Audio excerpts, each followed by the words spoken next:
안녕하세요. 송성문입니다.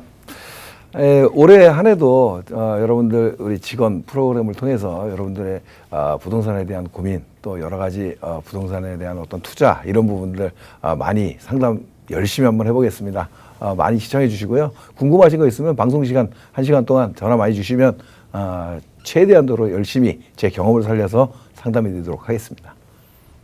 네, 2019년이 시작됐습니다. 많은 분들께서 올해 시장 어떡하지, 올해 부동산 어떡하지 이렇게 걱정 안고 계시는 분들에게서는 우리 송성문 대표님께 계셔서 참 든든하지 않을까 이런 생각 좀 듭니다. 많은 분들께서 부동산 다양한 정보 좀 얻고 싶어 하시잖아요. 좋은 정보 오늘 이 시간 통해서도 얻어가시기 바라겠고요. 부동산 고민까지 말끔하게 해결해 나가시기 바라겠습니다. 무료 상담 전화 저희 문 열어두고 있어요. 02-1638-3918번 지금 하단에 번호 안내해드리고 있습니다. 또 정보 이용료 100원 부과되는 샵 3989번 열어두고 있습니다. 많은 분들의 부동산 고민 좀 기다리는 동안에 송성무 대표님께서 좋은 또 부동산 정보들, 좋은 전략 세울 수 있는 정보들 좀 준비해 오신 걸로 알고 있는데 일단 대표님 2019년을 좀 준비를 하면서 앞으로 서울시장 어떻게 또 바라보면 좋을까 이런 부분들에 대한 좋은 정보들 지금 가지고 오셨다면서요. 어떤 이야기일까요? 네. 새해가 시작되면은 부동산에 대한 이 전망과 예측을 많이 하죠. 여러분들도 많은 매체를 통하고 또 이 뉴스에서도 많이 들으셨을 겁니다. 그래서 많은 전문가들이 긍정적으로 보기도 하고 또 부정적으로 보는 시각도 있고 해마다 좀 많이 틀리겠죠. 근데 올해도 역시 많은 분들이 전망을 많이 하고 또 여러 경제 전문가들도 얘기를 합니다. 근데 대체적으로 좀 부정적인 내용들이 좀 무색합니다. 그래서 그런 것들이 여러 가지 이유가 있는데 다만 부정적인 면만 또 볼 것이 아니고 또 어떤 다른 부분도 분명히 또 있다라는 거를 좀 한번 말씀드리고자 합니다. 그래서 2019년은 올해는 정말 부동산 시장 물론 예측을 한다는 거는 시장 자체를 예측한다는 건 굉장히 어려운 일입니다. 그래서 정확하게 얘기할 수는 없는 거지만 2019년에 부동산 예측에 대해서 어떤 제 개인적인 생각을 한번 좀 말씀드리도록 하겠습니다. 일단은 부동산 시장에 대해서 많은 분들이 부정적으로 이제 얘기하는 어떤 내용들을 보게 된다 그러면 몇 가지 키워드가 있습니다. 그래서 첫 번째로는 일단은 규제 정책을 얘기할 수 있겠죠. 자, 규제 정책이라고 하면 여러분들 많이 듣고 알고 계시지만은 종합부동산세 또 시행이 되고요. 또 인상이 됐고 또 두 번째로는 대출에 대해서도 DSR을 적용합니다. 그래서 이제는 대출이 굉장히 어려워졌습니다. 그래서 DSR 적용 또 청약에 있어서도 이제 청약 1순위에 대한 요건을 굉장히 강화시켰죠. 그래서 이런 규제 정책이 굉장히 크게 내용을 작용을 합니다. 두 번째로는 금리 인상이라고 있습니다. 자, 금리가 인상이 되면 실질적으로 미국 금리에 따라서 우리도 이제 굉장히 이제 영향을 받게 되는 거죠. 그래서 금리 인상이 올해도 또 있을 것이다. 이제 이런 부분들이 있어서 금리 인상에 대해서 굉장히 우려를 합니다. 그래서 이런 게 두 번째고 세 번째로는 3기 신도시를 발표했습니다. 그래서 3기 신도시가 발표됨으로써 이제 서울에 있는 수요를 이제 분산시키고자 좀 외곽으로 분산시키고자 지금 노력을 하고 있는데 이런 3기 신도시가 또 실질적으로 얼마만큼 영향을 미칠지는 아직까지 미지수입니다. 그래서 이런 부분들이 어떤 시장에 굉장히 좀 어려운 부분으로 작용하겠다 이런 키워드입니다. 그래서 이런 것들을 놓고 봤을 때 우리가 앞으로 시장이 굉장히 좀 어려워지지 않겠나 이런 규제로 통해서 시장은 조금 어렵다.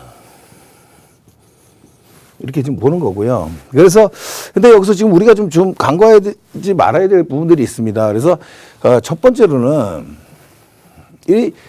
이 정책에 대한 또 시장에 대한 어떤 변동성을 좀 생각을 해봐야 될 것이다는 생각을 합니다.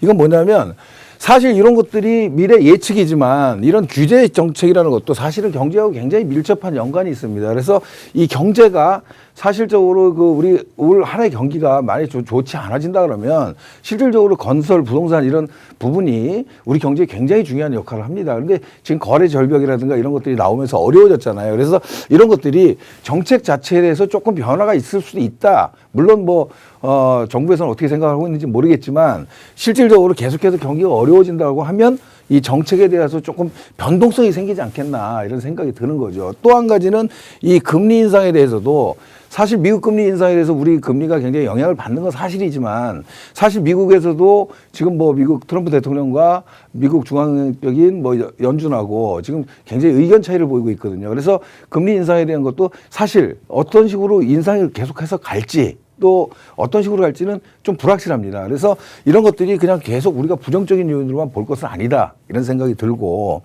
자, 3기 신도시에 대해서도 변동성이라는 건 뭐냐면 뭐 발표 때부터 얘기가 많이 됐지만 사실 신도시를 만든다는 거는 제가 1기 신도시 만들 때부터 시장에서 많이 참여를 했지만 신도시를 만드는 것 자체가 사실 짧게는 한 5년 또 길게는 한 10년 걸립니다. 그래서 계획 단계에서부터 기획하고 또 이런 것들을 추진해가는 뭐 토지 매입이라든가 뭐 여러 가지의 수용이라든가 이런 여러 가지가 있겠죠. 그래서 이런 부분들이 시간이 또 굉장히 좀 필요로 한다. 그래서 결과적으로 이런 부분들이 변동성이 굉장히 좀 많이 나올 수 있는 요소들은 충분히 가지고 있지 않나 이렇게 좀 보여집니다. 그래서 이런 정책에 대한 변동성을 좀 우리가 간과하지 말아야 될 부분이고요. 많이 안 나오는 얘기죠. 두 번째로 우리가 보여야 될 거는 이 중요한 얘기인데 대기 수요입니다. 사실 서울 지역에 대한 얘기를 지금 하고 있는 건데 서울 지역은 이 대기 수요가 사실 굉장히 좀 많이 있다라고 보시면 됩니다. 일단 이 대기 수요라는 거는 가장 중요한 거는 자가 보유율을 얘기할 수 있습니다. 그래서 자가 보유율이라는 건 내 집 갖고 있는 이 보유율이죠. 결국 서울에는 지금 전국적으로 가장 자가 보유율이 낮습니다. 48%예요. 그럼 결과적으로 52% 이상은 집이 없다는 얘기입니다. 그래서 임대로 거주를 하시는 분들이고 48%만 집이 있어요, 서울에. 그러면 이런 대기 수요자들이 서울에 굉장히 좀 많이 있는 것이다. 이렇게 좀 보면 되는데 지금 결과적으로 이런 자가 보유율이 낮다라는 거는 결과적으로 나중에는 집을 매수할 수 있는 이런 수요층들이 굉장히 두텁게 깔려 있다. 이렇게 좀 보는 거죠. 자, 세 번째로 중요한 거는 이 대체 수요라고 합니다. 대체 수요인데 무엇에 대한 대체냐? 이 구축 아파트에서 신축에 대한 대체 수요입니다. 자, 이런 거는 사실 어떤 거를 얘기 드릴 수 있냐면 서울 지역의 노후화를 좀 얘기할 수 있죠. 그래서 지금 통계청 자료를 보면 2017년 기준으로 봤을 때 지금 서울 지역에 20년 이상 된 아파트 비율이 40% 정도를 약간 넘습니다. 결과적으로 굉장히 좀 40%라면 굉장히 좀 수치가 높은 건데 특히나 강남권 구별로 나눠본다면 강남권 지역들 같은 경우에는 지금 53%입니다. 그래서 이런 것들이 뭐냐면 20년 이상 된 아파트, 이렇게 노후된 아파트들이 서울에 굉장히 많다는 거죠. 그래서 이런 것들이 결국은 신축에 대한 대체 수요, 실제적으로 옮겨 타는 이런 어떤 집을 신축 아파트를 사고 싶어하는 이런 수요겠죠. 그래서 이런 대기 수요와 이런 대체 수요, 신축에 대한 대체 수요들이 서울에는 굉장히 잠재되어 있다 이렇게 좀 보면 될 것 같습니다. 그래서 결과적으로 이 지금 이 위에 지금 말씀드린 이런 어떤 불안 요인들 이런 것들이 사실 굉장히 좀 부정적인 시장의 어떤 요소든 거는 분명히 확실하게 맞습니다. 그렇지만 이런 어떤 변동성과 대기 수요에 대한 것들도 좀 우리가 염두에 두는 이런 어떤 정책, 어떤 변화, 어떤 상황의 변화를 한번 예측해 봐야 된다는 생각을 좀 해봅니다. 그래서 시장 자체를 어떤 식으로 뭐 미래 시장이 뭐 딱 A에서 뭐 B다 이렇게 얘기할 수는 없지만 실질적으로 큰 시장의 어떤 흐름으로 봤을 때는 이런 어떤 흐름도 분명히 좀 간과되면 안 된다는 거죠. 결과적으로 이런 어떤 흐름들이 시장은 몇 년 후에 이런 거에 대한 것들을 쉽게 얘기하면 대가를 치르게 되는 겁니다. 무슨 얘기냐? 지금 없는 거. 지금 만약에 경기권에 입주물량이 많다. 이런 거는 3년 전에 이미 4년 전에 예측이 됐던 거죠. 당시에 박근혜 정부 때 공급이 굉장히 많아지고 이런 것들에 대한 것들을 몇 년 후에 입주물량으로 전환된다는 거 이미 그때 다 알고 있었던 거거든요. 다만 우리가 깊이 생각을 안 하는 것 뿐이고요.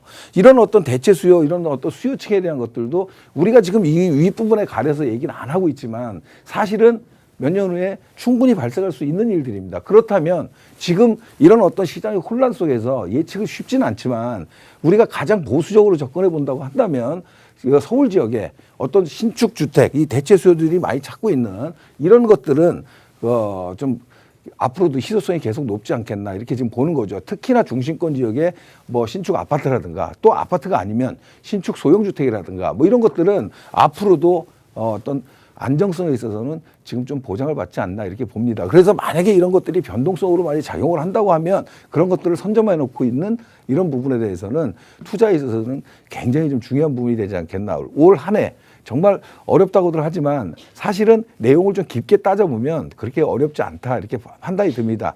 이 시장 자체를 좀 균형적인 시각에서 보자는 겁니다. 요 윗부분을 너무 많이 보지 말고 아랫부분도 보면서 균형적인 시각을 좀 가질 필요가 있고 시장 자체를 지금 단기 올 한 해를 보는 게 아니고 좀 2, 3년, 3, 4년 후를까지 보면서 큰 흐름의 시장을 보자는 겁니다. 그래서 이런 것들을 좀 여러분들이 주목해 보신다면 올 한 해 부동산 시장 그렇게 어렵지 않다 이렇게 좀 판단이 듭니다. 이런 것들을 뭐 시간 관계상 짧게 말씀을 드리지만 토요일 날 세미나 저희 회사 세미나에 오시면 이런 주제로 한 2시간 정도를 제가 한번 좀 말씀드리고자 합니다. 시간 내셔서 또 더 자세한 내용을 또 나누는 시간 또 한번 기약해 보겠습니다.